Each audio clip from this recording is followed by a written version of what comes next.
ગુજરાત વિધાનસભાનું ચોમાસું સત્ર આજે ગાંધીનગરમાં શરૂ થયું છે। સત્રનો પ્રારંભ થાય તે પહેલા જ મુખ્ય વિપક્ષ કોંગ્રેસ દ્વારા આક્રમક વલણ અપનાવવામાં આવ્યું હતું। કોંગ્રેસના ધારાસભ્યોએ વિધાનસભાના પગથિયા પર વિરોધ પ્રદર્શન કર્યું। કોંગ્રેસના ધારાસભ્યોએ મનરેગા કૌભાંડ, રાજ્યમાં વધી રહેલી બેરોજગારી અને વોટ ચોરી જેવા મુદ્દાઓ પર સરકારની વિરોધ નોંધાવ્યો હતો। ધારાસભ્યોએ મનરેગા કૌભાંડમાં સંડોવાયેલા ભ્રષ્ટાચારી બચુ ખાબડની તાત્કાલિક ધરપકડ કરવાની પણ માંગ કરી હતી। વિરોધ પ્રદર્શન દ્વારા કોંગ્રેસે સરકારને ઘેરવાના પ્રયાસ કર્યા છે। ચોમાસુ સત્રમાં વિપક્ષ અને સત્તાધારી પક્ષ વચ્ચે આ મુદ્દાઓ પર ગરમાગરમ ચર્ચા થવાની શક્યતા છે।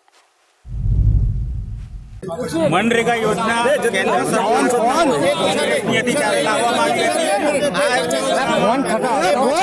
ગરીબ માણસને રોજીરોટી માટે સ્થળાંતર ના કરવું પડે અને પોતાના ગામમાં 100 દિવસની રોજગારી મળે એ માટે યોજના લાવવામાં આવી હતી।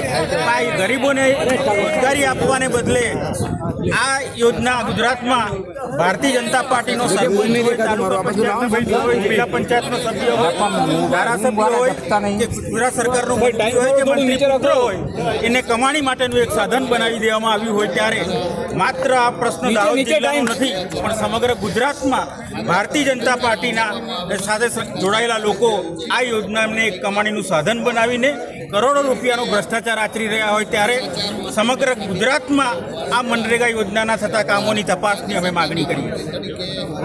મારા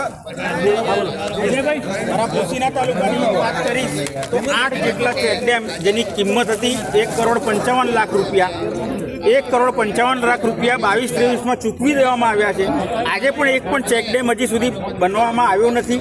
મેં મારા મત વિસ્તારમાં શોધવાનો પ્રયત્ન કર્યો કે આ ચેકડેમના કામો ક્યાં ચાલે છે, એ સ્થળ પણ હું જોઈ ના શક્યો અને મેં કલેક્ટરને સંકલન સમિતિમાં પૂછ્યું કે ભાઈ કલેક્ટરને ડીડીઓ તમે મારી સાથે આવો ને મને આ કામ ક્યાં ચાલે છે બતાવો, તો હજી આજે 2 મહિના થઈ ગયા છે, કલેક્ટરને ડીડીઓ મને જવાબ પણ આપી નથી શક્યા અને સ્થળ પણ બતાવી નથી શક્યા।